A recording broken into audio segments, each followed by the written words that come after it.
तो बच्चों मेरे सामने एक क्वेश्चन है कि a boy of mass 40 kg, मतलब कोई लड़का है, इसका मास कितना है 40 kg है, मतलब ये 40 किलो का है। और कोई स्टेयर है, ठीक है ना, इसी स्टेयर पर इस बेचारे को चढ़ना है, ठीक है ना। दिया है stairs and reaches the roof at a height 8 metre, और इसकी हाइट कितना है 8 मीटर। ये 8 मीटर के हाइट पर ये चढ़ रहा है ऊपर। कितना टाइम में? टाइम इसने लिया है 5 सेकेंड, ठीक है, 5 सेकेंड में ये ऊपर चढ़ रहा है। Calculate the force of gravity acting on the boy, the work done by him against the force of gravity and the power spent by the boy. जरा समझो ध्यान से, ये इस पर चढ़ेगा ऐसे, ठीक है, ऊपर जाएगा तो इसका वेट जो है, मतलब जो इसका वेट है, जो इस मतलब ये फोर्स लगा रहा है वो नीचे की तरफ लगा रहा है ना, ग्रेविटी की वजह से। बोल रहा है कि the force of gravity acting on the boy, कितना ग्रेविटी की वजह से वो नीचे की तरफ कितना फोर्स अप्लाई कर रहा है। तो देखो फर्स्ट क्वेश्चन का आंसर, फोर्स इक्वल्स टू होता है mg। अगर किसी भी बॉडी का आपको मास पता है ना, तो खाली अर्थ के g से मल्टीप्लाई कर दो, आपको पता चल जाएगा कि वो कितना फोर्स अप्लाई कर रहा है नीचे की तरफ। मतलब the force of gravity acting on the body आपको इजीली मिल जाएगा। फोर्स इक्वल्स टू mg होता है, फोर्स इक्वल्स टू मास कितना है, तो ये लड़के का मास जो है वो दिया हुआ है 40 kg।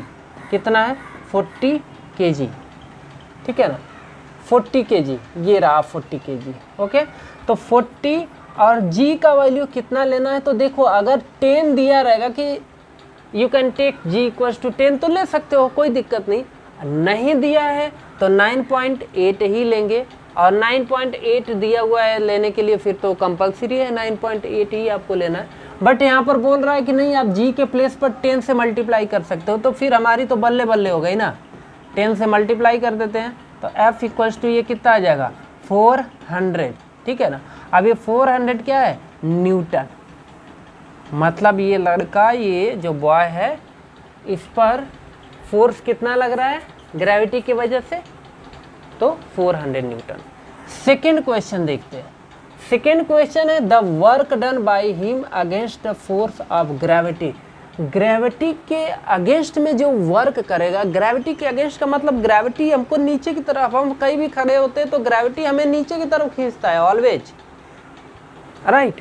लेकिन ये लड़का उसके अपोज में, मतलब उसके उल्टा जा रहा है ऊपर की तरफ, उसके अगेंस्ट में, राइट। तो वो वर्क डन बताओ कितना होगा। तो देखो work done equals to simple सा फॉर्मूला होता है mgh, राइट। तो वर्क इक्वल्स टू मास कितना है 40 kg, g कितना है 9, हाइट कितना ऊपर ये चढ़ा है 8 मीटर हाइट पर ना, तो ये 8 यहाँ पर पुट कर लेते हैं। w इक्वल्स टू ये आ जाएगा 32, 8 4 जा 32 एंड 2 0 लगा लो, इतना जूल का ये वर्क डन करेगा। ये भी आंसर है, w इक्वल्स टू 3200 जूल। अच्छा, next and last question, the power spend by the boy. लड़के ने पावर कितना स्पेंड किया है, कितना खर्च किया है पावर। तो देखो थर्ड, पावर इक्वल्स टू होता है, power equals to work upon time. आप कोई भी वर्क को कितना जल्दी ख़त्म कर लेते हो वही आपके पावर को डिसाइड करेगा। किसी वर्क को करने में अगर आपने समझो 2 सेकेंड लिया है, सेम उसी वर्क को करने में हमने 10 सेकेंड लिया है, तो यू आर पावरफुल, ठीक है ना। तो power equals to work done upon time. अब ये वर्क टोटल है कितना, तो है 3200 जूल, 3200 जूल ये टोटल वर्क है। टाइम कितना लिया है, तो टाइम इसने लिया है 5 सेकेंड, 8 मीटर चढ़ने में कितना 5 सेकेंड, तो इसी को 5 से डिवाइड कर दो, तो पावर इक्वल्स टू हो जाएगा 5 6 जा 30 एंड 5 4 जा, मतलब 640 वाट। पावर का यूनिट वाट होता है।